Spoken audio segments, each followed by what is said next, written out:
There was so much happiness this morning, so much excitement. The only tears were tears of joy, the parents of schoolteacher Christa McAuliffe standing proud as their daughter and the others lifted off. It was a very happy and confident crew that departed for the shuttle this morning. Future astronaut Christa McAuliffe said they had gotten over the frustration of the earlier delays, and technicians had an apple for her moments before she actually entered the shuttle. But the crew had to sit on the pad for an extra hour, while NASA took a close look at the ice that formed during the night and the freezing temperatures. There was concern that some of that ice could strike the shuttle during liftoff. Finally, after a detailed ice inspection, the word was given, go for launch. And liftoff of the 25th Space Shuttle mission, and it has cleared the tower. It was the first launch from the newly refurbished pad 39B in more than 10 years. NASA officials say they saw no indications of any trouble or difficulty prior to the horrifying explosion. Altitude 4.3 nautical miles, downrange distance 3 nautical miles.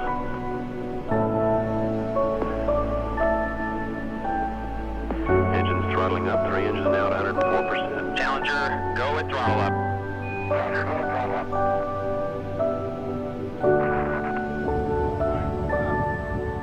The explosion appeared to destroy Challenger.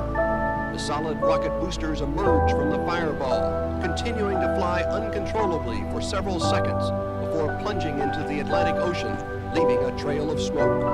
Coast Guard Lieutenant Dave Baird watched the explosion from aboard a commercial jet.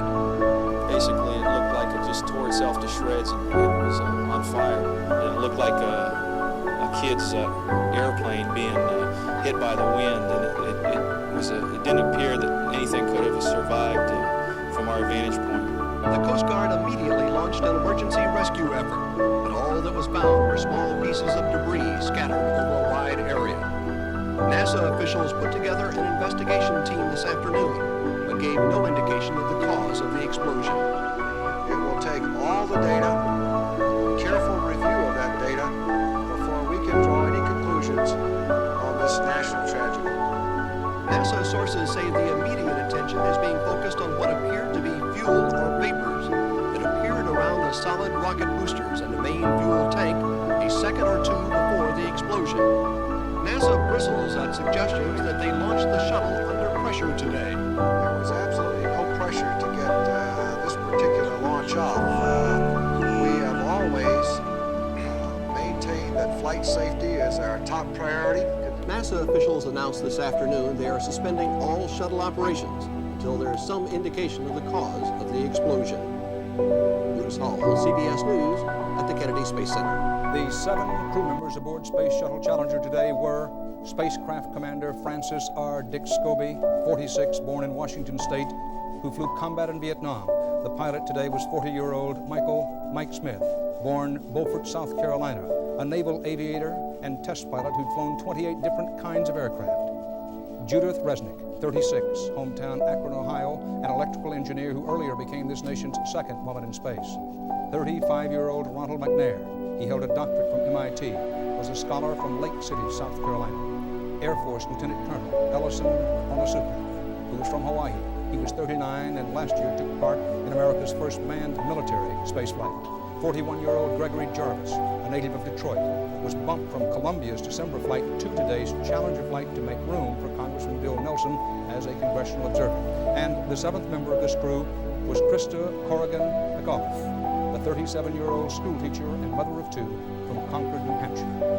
What started as a party at Concord High School today ended in tears as students watching the launch learned about as hard a lesson as life offers. Steve Young was in Concord. 7, 6. We have main engine start. 4. And liftoff. Liftoff of the 25th Space Shuttle mission, and it has cleared the tower.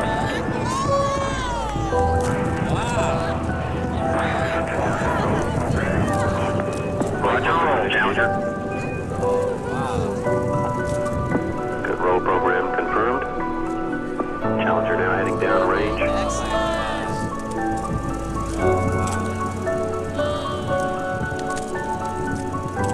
Engines beginning throttling down now at 94%. 4%. Velocity 2,257 feet per second. Altitude 4.3 nautical miles. Downrange distance 3 nautical miles. Challenger, go with throttle up. Roger, go with throttle up.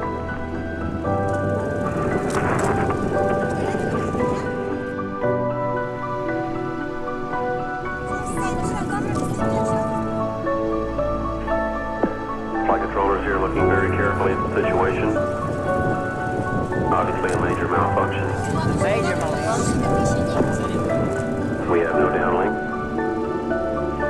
Reports from the flight dynamics officer indicate that the vehicle apparently exploded. What? The vehicle has exploded. We're looking at checking with the recovery forces to see what can be done at this point.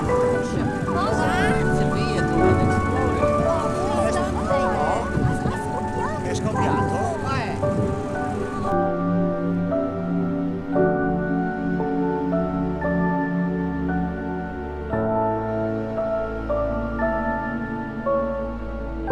Up until the Challenger accident, NASA was a very untypical government agency.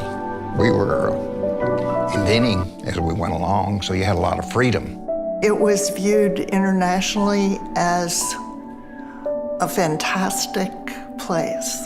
The Apollo missions gave it an aura of invincibility. We were taken as the international leader in the space race, and no one was really expecting anything to go wrong. The Apollo program, over the years that it actually operated, had very few launches. But NASA had some very ambitious plans. 4 minutes and 27 seconds to go before the start of this historic mission. The year was 1981, and NASA was about to amaze the world with Columbia, a new spacecraft that pushed the limits of imagination. They never before have sent a spacecraft into orbit that is going to come down as a plane. Instead of using a single rocket like Apollo, the shuttle was attached to an external fuel tank and 2 solid rocket boosters. Each of the boosters was constructed of joined metal tubes, and the field joints were sealed with 2 rubber gaskets called O-rings. Look at those huge engines getting ready to catapult this strange assemblage off the Earth. But all this technology wasn't cheap, and NASA had to come up with a new funding model. The creation of the whole shuttle program came in a different economic era than the Apollo program. So Congress and NASA decided the shuttle program could pay its way by carrying payloads into orbit. The Department of Defense, private contractors that wanted experiments done in space would pay them to take them up on the shuttle. It was going to be a real routine expressway to space. And unlike Apollo, the shuttle system was going to be almost entirely reusable. They had to return this hardware back into space as rapidly as they could. It wasn't long into the program they realized that that process was far more difficult than they ever anticipated. They were under constant pressure to launch. T-minus 10, 9, 8. I'm getting a few butterflies myself right now. 4. We've gone for main engine start. We have.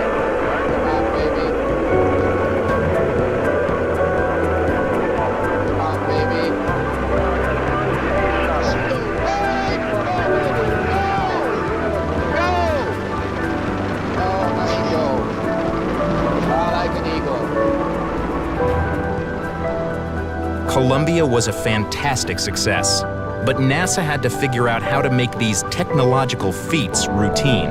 They predicted in the beginning that they would be able to launch 60 shuttles a year, that NASA would, in fact, become self-paying or self-funded.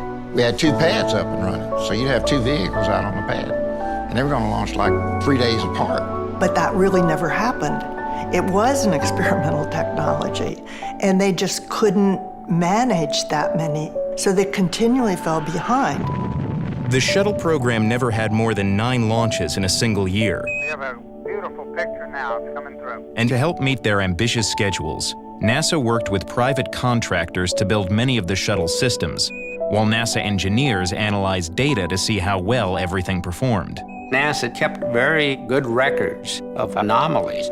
The problem is that they ran into a lot of these. One thing engineers saw was the O-rings that sealed the booster joints weren't behaving according to design. On several flights, especially those at cold temperatures, rocket propellant had blown by the primary O-ring.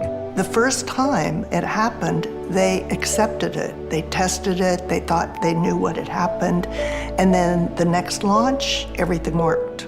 And then a few more launches and it happened again. But each time, the secondary O-ring prevented gases from escaping the side of the booster. So rather than stalling the program to redesign the joint, NASA waived the requirements governing O-rings, which effectively made it acceptable to fly with minimal erosion. Even with the worst O-ring erosion they'd ever had, it hadn't failed. So they started to work on it, but they really weren't rushing. It didn't seem so terrible, but they continually expanded the bounds of acceptable risk. And then came the 10th Challenger launch, and a mission unlike any NASA had attempted before. They decided to make that the first flight that an ordinary citizen can fly, and that drew a tremendous interest from the public, plus the school systems that were going to show this live on television. At this time, I'd like to introduce you to perhaps the person you came to see, and that's Christa McAuliffe, our payload specialist teacher in space. My job at the time of the Challenger was the director of the Space Shuttle solid rocket motor project for my company, Morton Thiokol. Morton Thiokol was an engineering firm out of Brigham City, Utah, and had the NASA contract to build the shuttle boosters. Well, I am so excited to be here, and I just hope everybody tunes in on day 4 now to watch the teacher teaching from space. On the day before Challenger, there was an overnight low that was record-breaking. Got a telephone call from one of the program managers back in Utah that worked for me. And he says, Al, he says, we just heard that it might get down as low as 18 degrees by tomorrow morning. Good grief, I said, I'm really worried about these O-ring seals being able to operate properly at those kind of temperatures. The mission had already been rescheduled after routine delays. So now, Morton Thiokol and NASA scheduled an emergency teleconference the night before the launch. The engineers at Thiokol were very concerned, so they began scrambling to put together an analysis of temperature data. Larry Malloy was NASA's project manager for the solid rocket boosters. Then we went out to the teleconference, and Roger Boisjolet, who was kind of the O-ring czar at Morton Thiokol, did most of the talking. The recommendation was that we wait until it's 54 degrees before we launch. So I said something like, 54 degrees where? They had never drawn a temperature line before, and it meant a tremendous change to the shuttle's schedule. It isn't what they wanted to hear. In fact, Larry made a comment, Thiokol, when the hell do you want me to launch? Next April? Thiokol's engineers in Utah were caught off guard by NASA's strong reaction to their recommendation, so they asked if they could have some time off the teleconference to review the data in private. And after they went offline, Al McDonald was visibly upset. And he said, I wouldn't want to be the guy that had to appear at a board of inquiry if this thing blows. And I said, I understand that, Al, and you won't have to. That'll be me.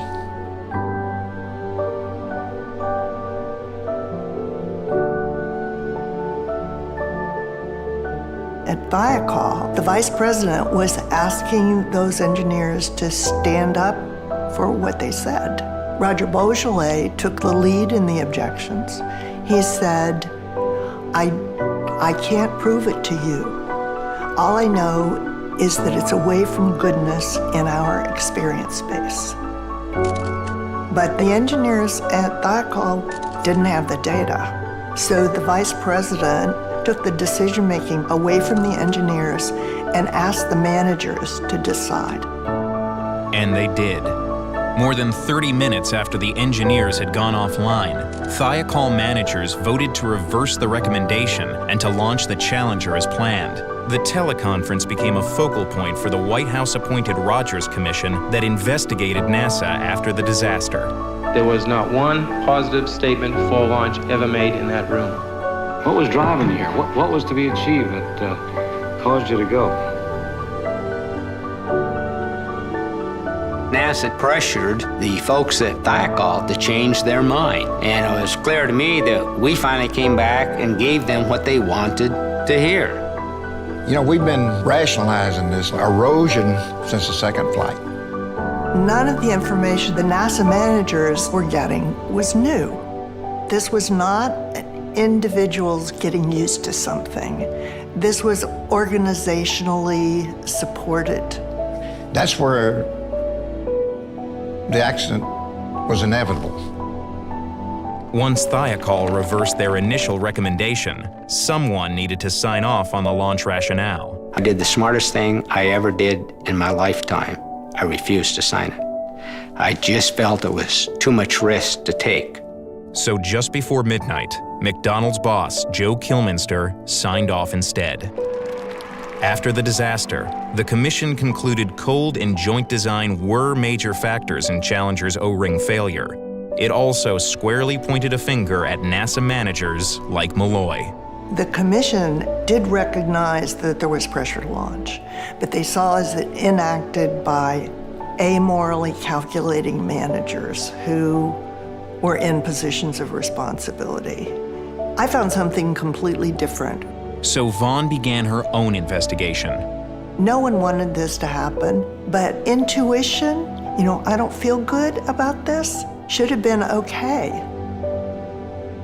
And they applied all the usual rules in a situation where the usual rules didn't apply. 4, 3, 2, 1.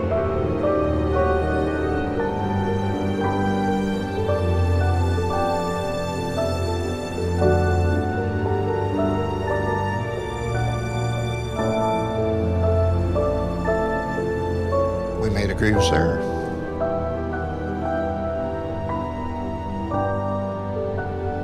So the real crux of the matter is, how do you get people to recognize when you need to do something different than what you've been trained to do? After Challenger, the Rogers Commission prompted many changes at NASA, including an increase in the program's budget, adding a third O-ring to the booster joints, and moving some managers, including Malloy, out of the shuttle program. But there was nothing really about how to change the organization that came out of the commission report.